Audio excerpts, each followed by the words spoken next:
Ben Zeisloft said North Korea's birth rate 1.8 children per woman. South Korea's birth rate 0.8 children per woman. In other words, feminism is more destructive to a culture than dictatorial communism. No, unless if you're saying that the only measurement we can ever possibly have for how good a culture is doing is how many babies they're having, then Yeah, I'm like sorry, I can't.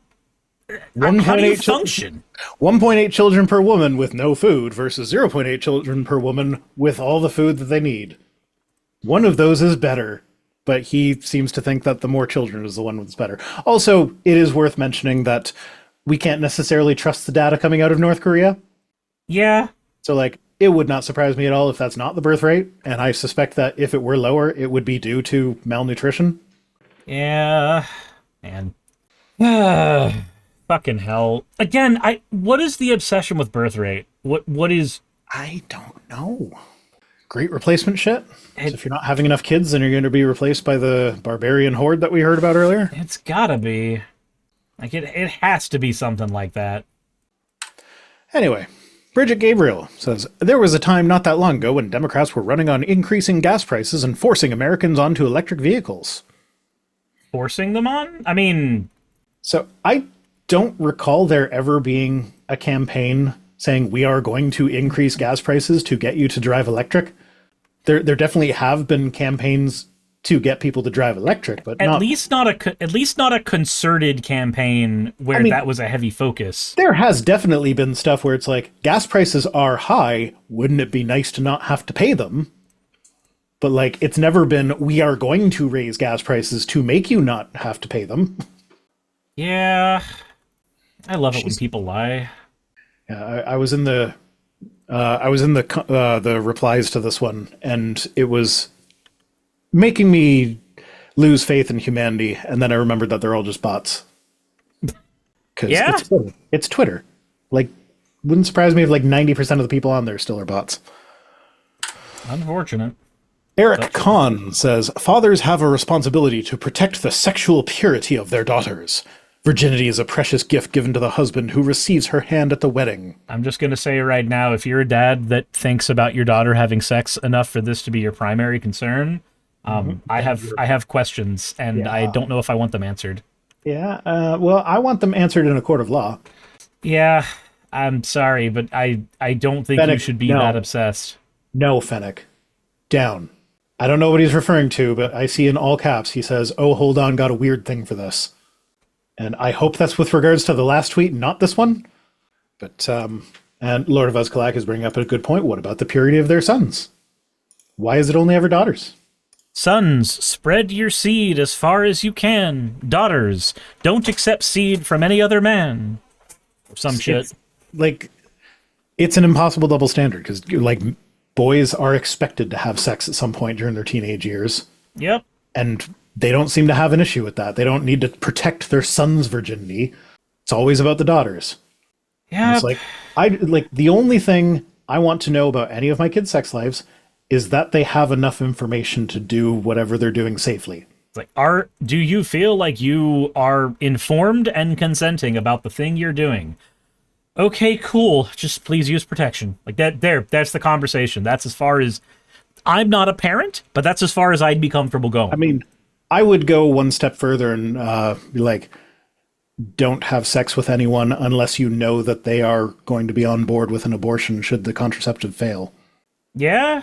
Because, like, that's an important aspect of that doesn't really get talked about a whole lot. Make sure that you and this person are on the same page about where this is going. Purity culture is yet another outbreak of misogyny. Yep. Okay. Fennec found the weird thing. I've been blocked by network security. Sorry, Fennec. Can't open it. That's funny. I got the little guy in the hat crossing his arms at me. Just Jurassic Park starts playing. You didn't say the magic word. Yep, exactly. So, sorry, Fennec. Institute for Creation Research says, from the first marine layers to the later land animals, the fossil record tells the story of a rising global flood. Okay, what about the marine layers that are later with the land animals? Also, where it's like marine and then desert and then more marine. Like, also, can you please find me the scientific literature where this is what is the consensus amongst everybody that doesn't have a predisposed understanding that they need to come to the conclusion of a global flood. But it's the non-creationist ones that have that conclusion. They have the evolutionist presuppositions, and you can't get anything published in a secular journal unless you come to the evolutionary conclusions. Yeah, that's Just never called mind projection. the fact that all the creationist journals explicitly say you have to come to creationist conclusions in the submission criteria, whereas the secular journals just say you have to like have something of novel importance or whatever. Yeah, we call this projection. You have this unique problem, okay? So what about you? No. We don't have that problem. We don't presuppose anything. Oh, so you don't presuppose the flood? No? Okay. I think you're lying, but okay. Sure. Oh, okay. Apparently the thing that Fennec tried to send was a picture of a dad proposing to his daughter with a purity ring, complete with getting down on one knee, and it was a 20-year-old daughter. That's fucking weird. I have seen those things before. It is weird. It is gross. Even when I was a Christian who thought that you should wait until marriage, I thought it was weird and gross. I want you to promise me, my daughter, that you will not give up your vagina to a vagabond. Okay? Why? Why do you care? Or her future husband. A vagabond! So Chuck Schumer posted a month ago the national price of gasoline was $2.93 a gallon. Today it's $3.94. One man is to blame, Donald Trump. Kevin Sorbo said, "Hey Grok, how many times did Chuck Schumer post about gas prices during the Biden administration?" And did Biden start a war? I forgot. Well, no, but there was a mild energy crisis in like 2022 where gas prices did get up pretty high. And the reason I know that is because Grok responded. During Biden's term, Schumer posted about gas prices at least 15 times per my X search. At least 10 times were in 2022 alone, where prices peaked at $5 a gallon, blaming big oil profiteering, gouging, and pushing FTC probes plus oil CEO hearings. So yeah, when Biden didn't start a war with a major oil producer of the world, gas prices went up, and Chuck Schumer posted about it. He didn't directly blame the Biden administration because that wasn't just as simple as we bombed a country that supplies us with oil. But then Trump comes along, bombs a country that supplies us with oil, and now gas prices are up. So like, yeah, you could technically say that the cause is multifaceted or whatever, but it does come back to one guy, maybe two. It's multifaceted in that Donald Trump has at least more than one brain cell.